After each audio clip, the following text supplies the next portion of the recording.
আজকে তোমাদের IPS officer কি করে হওয়া যায়, আইপিএস অফিসারের বেতন কত এবং কাজ কি এবং শিক্ষাগত যোগ্যতা কি লাগে এই সম্পর্কে আলোচনা করব। তাহলে শুরু করো। আইপিএস অফিসারের ফুল ফর্ম হলো ইন্ডিয়ান পুলিশ সার্ভিস, যেটি বাংলায় অর্থ হলো ভারতীয় পুলিশ সেবা। আইপিএস অফিসার কি করে হওয়া যায়? প্রতি বছর মোটামুটি জানুয়ারি মাসে সময়ে আইপিএস চাকরির পরীক্ষার ক্ষেত্রের জন্য ফর্ম ফিল আপ শুরু হয়। ইউনিয়ন পাবলিক সার্ভিস কমিশন বা ইউপিএসসি ফর্মের মাধ্যমে আয়োজিত আইপিএস পোস্টের জন্য পরীক্ষা নেওয়া হয়। কয়েক লক্ষ প্রতি বছর আইপিএস সহ আরো উচ্চ পোস্টের জন্য ফর্ম ফিল আপ করে পরীক্ষায় বসে। তাদের মধ্যে থেকে উপযুক্ত ছেলে মেয়েরাই আইপিএস চাকরির জন্য নির্বাচিত হয়। আইপিএস হওয়ার পর খুব সহজ এমনটা নয়, তবে কেউ যদি ঠিক করে নেয় যে আইপিএস চাকরিটা করবই, তাহলে তার কাছে এই চাকরি পাওয়া কিছুটা হলেও সহজ হয়ে যাবে। কেননা ইচ্ছা শক্তির কাছে কোনো কিছুই অসম্ভব না, তবে পরিশ্রমও করতে হবে। আইপিএস অফিসারের বিভিন্ন পোস্ট।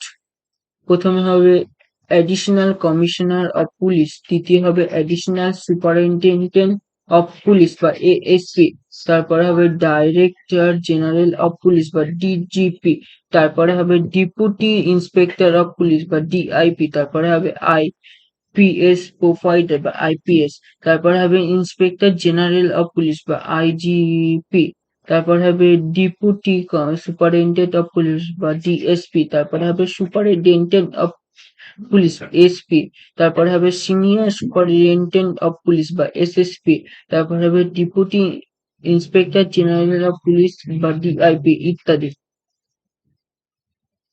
আইপিএস অফিসারের বেতন। এই পোস্টের র্যাঙ্ক অনুযায়ী বেতন। অফিসারদের বেতনে ভিন্ন লক্ষ্য করা যায়, তবে আইপিএস অফিসারের মাসিক বেতন ৫৬,০০০ থেকে ২,২৫,০০০ টাকা পর্যন্ত হতে পারে। আইপিএস হওয়ার জন্য শিক্ষাগত যোগ্যতা। অফিসারের যোগ্যতা, যেকোনো শিক্ষাগত যোগ্যতা হলে যেকোনো ইউনিভার্সিটি থেকে যেকোনো বিষয়ে গ্র্যাজুয়েশন পাশ করা থাকতে হবে।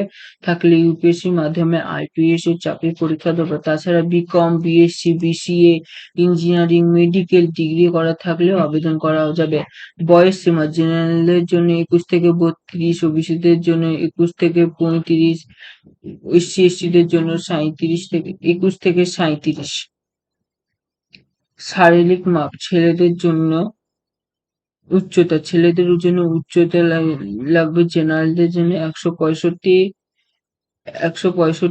এবং এসসি এসটিদের জন্য ১৬০, মেয়েদের জন্য জেনারেলদের জন্য ১৫০, এসসি এসটির জন্য ১৪৫। বুকের মাপ। মেয়েদের জন্য, ছেলেদের জন্য ৮৪ সেন্টিমিটার এবং মেয়েদের জন্য ৭৯ সেন্টিমিটার। দৃষ্টিশক্তি। আইপিএস পদের জন্য সাধারণত চোখের ক্ষেত্রে দৃষ্টি ৬ এর মধ্যে ৬ পেতে হবে এবং ৯ এর মধ্যে ৬। দুর্বল চোখের ক্ষেত্রে দৃষ্টিশক্তি ১২ এর মধ্যে ৬ অথবা ৯ এর মধ্যে ৬ হওয়া আবশ্যিক। মানে তোমাদের এক কথায় বলতে গেলে তোমাদের দৃষ্টি সংখ্যাতেই প্রখর হতে হবে। নিয়োগ প্রক্রিয়া। ৩টে পরীক্ষার মাধ্যমে তোমাদের আইপিএস চাকরিতে নিয়োগ করা থাকে। প্রথমে হলো প্রিলিমিনারি, তারপর হলো মেইন পরীক্ষা, তারপর হলো ইন্টারভিউ। প্রিলিমিনারিতে মোট ৪০০ নম্বরের এমসিকিউ টাইপের প্রশ্ন প্রিলিমিনারিতে পরীক্ষায় করা হয়। এক্ষেত্রে জেনারেল স্টাডিতে ২টো পেপার থাকে, প্রতিটি পেপারে ২০০ নম্বর করে থাকে।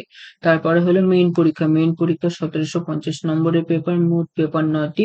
২টি পেপার থাকে কোয়ালিফাইং পেপার আর ২টি পেপারের মোট নম্বর থাকে ৬০০, ৩০০, ৩০০ করে।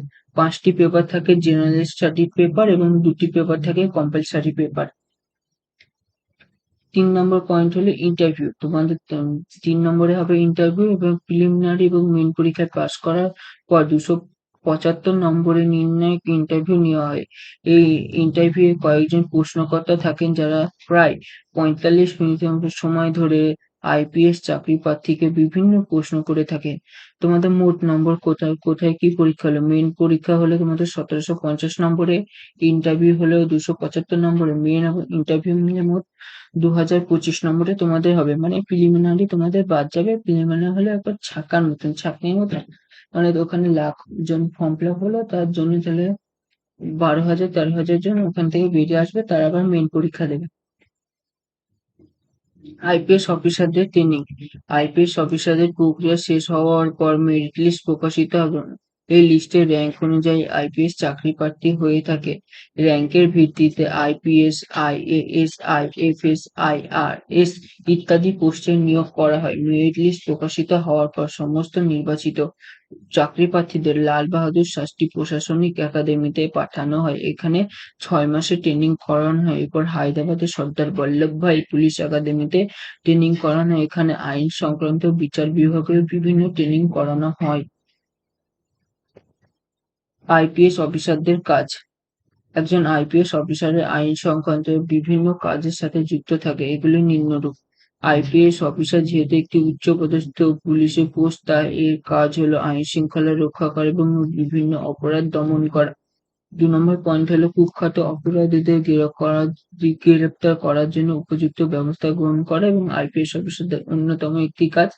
৩ নম্বর হলো অপরাধমূলক কাজ দমন করা এবং পাশাপাশি মাদক চক্র, নারী পাচার, মাওবাদী দমন ইত্যাদির মতো কাজ করা এবং অভিজ্ঞতা সম্পন্ন এবং কুশল আইপিএস অফিসারদের সিবিআই, আইবি ইত্যাদির মতো সংস্থার নেতৃত্বের কাজে নিয়োগ করা হয়। মানে তোমাদের আইপিএস থেকে প্রমোশন হয়ে সিবিআই, আইবি মানে আরো বড় কোনো কেন্দ্রীয় তদন্তকারী সংস্থাতে তোমরা প্রমোশন পাবে।